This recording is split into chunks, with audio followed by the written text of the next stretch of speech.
You think about all the different channels that are in Kensington now, right? We've never heard this shit about other people.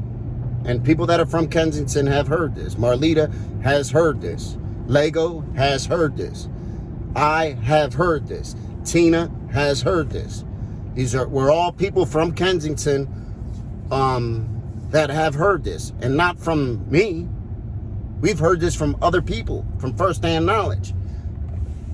Nobody is going around saying that about Lego, right? Nobody's going around saying that about me. Nobody's going around saying that about any of the other Kensington channels. Think about it. Remember when he first came out and everybody was saying, yo, there's this weird guy. He follows the girls. I get a bad vibe when I watch his videos.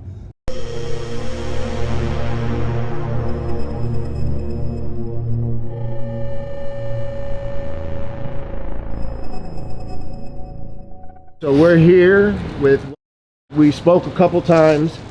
You shared with me your story. At first you were a little hesitant to get on camera. Go ahead and tell the people why you were scared to get on camera. He's a scary guy. I'm scared of him. If he doesn't get his way, he snaps. And who are we talking about? His name is Malcolm. He goes by Mal. At one point he had like 6 girls living in his house and we were constantly on drugs. He was just feeding us drugs 24/7 since we were incoherent. He raped us for the 2 weeks that I was there with him. He was very sweet at first, and then after a while I started to see like the red flags. And I'm like, I have to get out of here before this guy kills me. How long ago was this? Maybe like 6 months ago. You said there was other people with you? Yeah. Yeah. Okay. How many other girls? Anywhere from 3 to 6 at a time. Any of this stuff go on with the other girls also? You know any of their names or anything like that? A couple of the girls were Gigi and Jessica and Bray. You said he had sort of like a sweet vibe about him at first? Yeah. So why were you scared to get on camera and to tell your story? Because I didn't want him to see this and come and attack me. Has he ever been physical with you before? Yes. He grabbed me by my throat. What happened? We got in an argument because I wanted to leave and he's like, you're not going anywhere, bitch. And he grabbed me by my throat. So one of the first times we spoke, I brought this up, and I didn't really tell you, but I brought it up. A lot of people were like, no, he wouldn't do that. He's so sweet. I basically said, look, I'm just passing on the information that was given to me. Right. What do you say for people that said, no, he wouldn't do that? You know, that's not the type of person he is. You know, you don't really see people's true colors after a while.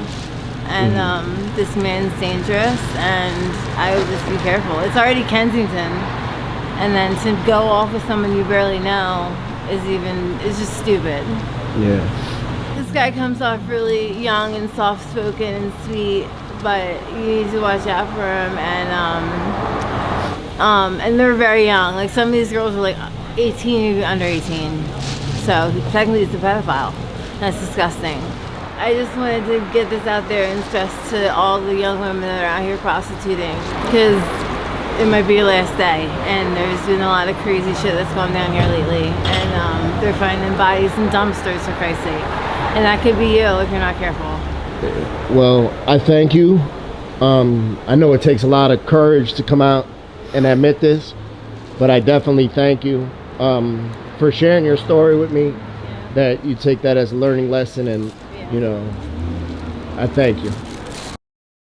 You know, think about all those people that you had those feelings when he first started following girls on Kensington, right? Who has their whole fucking Facebook dedicated to a whole bunch of young ass girls that you don't even know. Think about that, man. And I wish, you know, and when I first started hearing this over a year ago, me and my wife had a conversation. She's like, do you think this is true? And I said, man, I hope it's not true. And then I heard a little bit more, and then I heard a little bit more, and then I heard different details, right? And I was like, fuck, you know, it's just too many different people. And it's literally like 5 or 6 different people that are on camera saying this, right? And then there's probably another 5 or 6 that was like, I don't really want to get on camera, but I just want to tell you, what happened. I think the lowest of the low is somebody who tells you, yo, I want to help you out. I care about you. But by the way, can you do me some favors, right? Somebody that's trying to get there. And listen, the thing about it is that anybody who has been through addiction knows how much of a hell that is, right? Anybody that has been through addiction and fought and got their life back together, we know how much of a hell that is. So we're never going to try to subject anybody else to that shit, ever. It's just not going to happen. That's what that man does. And I'm gonna say that this is all alleged because I wasn't there to see it. But when I have these victims coming up to me and telling me, hey, this man did this to me, and then I have somebody else coming up to me and saying, hey, you know that weird guy? He did this to me. It's a shame. And those of us that have any type of voice, right, or are brave or are strong, we have a duty to speak up for others that can't speak up for themselves. And I think about Nicole, right? Anybody that has been blessed with the opportunity to meet Nicole, anybody that has been around her, knows how much you feel the need to protect her. And for that man to go and seek her out, to do interviews with her, and then when she tells him, look, I really don't want to do an interview, but can you help me get something to eat? He says, no, I'm not going to do it unless you do an interview with me, right? And she's like, oh, okay, well, I don't really want to do an interview then. And then 2 days later, he sees her and she's down on her luck, so she says, all right, you're still going to pay me to do the interview? And he says, yeah. And they do the interview. And he promises her, I'm going to give you $20. And he gives her $7. And says, oh, that's because last time you didn't want to do the interview with me. So then now she says, okay, I'm done. I'm not doing interviews with you no more. And he starts cursing her out, right? And it seems like,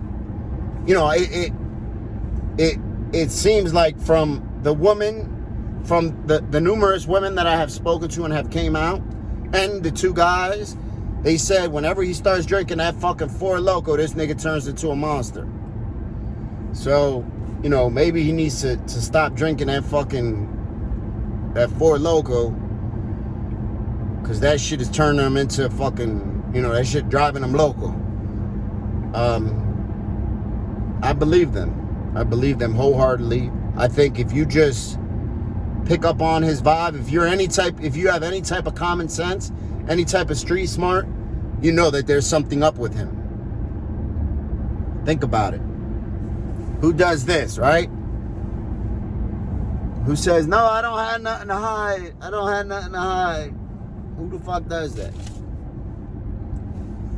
Dude's a creep, man. Those type of dudes should be exterminated. You're preying on people who are down at the lowest points of their life, who on a daily basis are contemplating suicide, and your goal when you wake up in the morning is to go out and take advantage of them. Why don't you do that to some men, right? Why don't you go and why don't you take advantage of me, right? Or somebody else who can defend themselves and who can stand up for themselves. You ain't gonna do that. You need help, man. You need help.